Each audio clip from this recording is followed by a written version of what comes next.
La présente réunion vise à valider le cadre de mesure des résultats du pôle gouvernance et modernisation de l'État.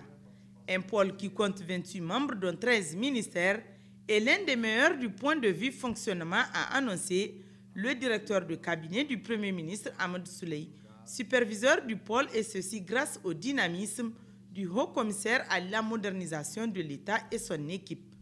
Le plan de développement économique et social PDS 2017-2021, qui fait l'objet de suivi de sa mise en œuvre au cours de cette réunion, sur les 11 programmes qu'il comporte, le pôle gouvernance et modernisation de l'État englobe 4 programmes et 13 sous-programmes.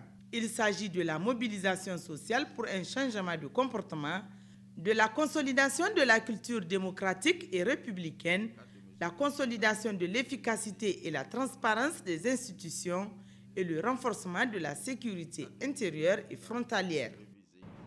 Ces sous-programmes sont portés en partie ou en totalité par les structures ici représentées. Je voudrais rappeler que depuis son installation, le pôle a battu un travail rigoureux et efficace. Il a à son actif la production d'une feuille de route ainsi qu'il a régulièrement déposé dans les délais les rapports de mise en œuvre du PDES. Au cours de la présente réunion, il s'agit pour nous de valider le cadre des mesures de résultats du pôle gouvernance et modernisation de l'État, dont la révision a été conduite suivant un processus participatif qui a impliqué la cellule technique du pôle, les points focaux des ministères et institutions membres, ainsi que le ministère du Plan à travers la cellule de suivi et évaluation et la direction générale du plan et de la prospective. Le ministre de l'Intérieur, Al-Kash Al-Hada, a aussi relevé les insuffisances avant d'énumérer les solutions envisagées. Les insuffisances relevées ont trait, entre autres, au manque de cohérence entre les différents outils du dispositif de suivi et évaluation, notamment entre le cadre logique et le cadre de mesure des résultats. La quasi-totalité des indicateurs du cadre de mesure des résultats choisis ne pouvaient être renseignés qu'à travers des enquêtes très coûteuses. Certains indicateurs n'avaient ni cible ni valeur de référence. Le projet de cadre de mesure de résultats qui nous est soumis pour validation apporte des solutions à ces insuffisances.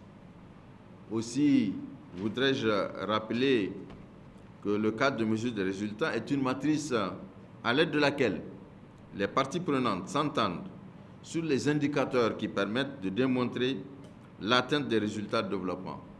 Il permettra ainsi à nos ministères et institutions de veiller et évaluer systématiquement les résultats des programmes, de même que l'efficacité de la gestion des programmes et les progrès réalisés, de prendre les décisions pertinentes et des mesures appropriées en temps opportun par rapport à la conduite des programmes, et de s'assurer du moins que l'information réunie permettra de renseigner les indicateurs en vue d'une évaluation répondant aux normes de qualité.